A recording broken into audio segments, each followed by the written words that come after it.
السلام علیکم پیارے بچوں، کیا حال ہے آپ سب کے؟ میں امید کرتی ہوں کہ آپ سب بالکل ٹھیک ہوں گے۔ تو پیارے بچوں، آج میں آپ لوگوں کے لیے ایک اور دلچسپ اور مزیدار کہانی لے کر آئی ہوں۔ کہانی اگر اچھی لگے تو اسے لائک کرنا مت بھولیے گا اور میرے چینل کو سبسکرائب کر دیجیے گا۔ تو چلیں کہانی کو شروع کرتے ہیں۔ ایک دفعہ کا ذکر ہے،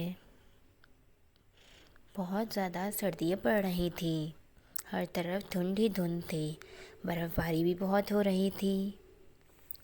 اتنے میں ایک غریب سی لڑکی ماچس بیچنے کے لیے گھر سے نکلی ہوئی تھی۔ اس کے ہاتھ اور پاؤں سردی سے نیلے ہو رہے تھے، بال بھی کافی حد تک جم چکے تھے۔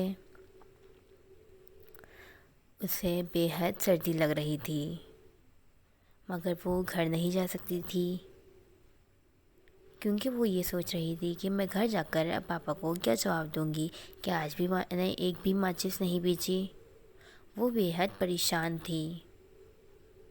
وقت گزرنے کے ساتھ ساتھ برف باری بڑھتی ہی جا رہی تھی۔ اچانک اس کے دماغ میں خیال آیا کہ میں ایک ماچس کی تیلی جلا کر دیکھتی ہوں، کیا پتہ مجھے سردی سے تھوڑی سی راحت مل جائے۔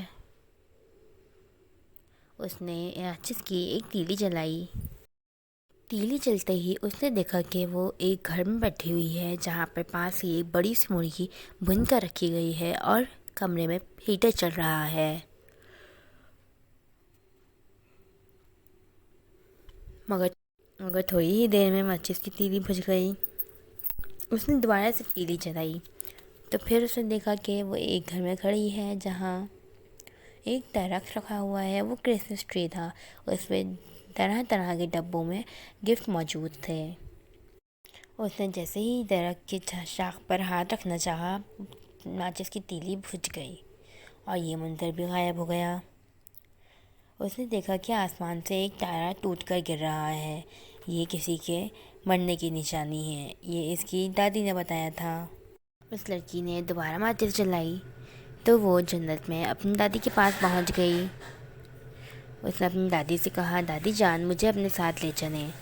اس کی دادی نے اسے گود میں اٹھایا اور اسے اپنے ساتھ لے گئیں۔ سردی سے برف کی وجہ سے جم کر وہ لڑکی اپنے گھر کے پاس ہی مری ہوئی پائی۔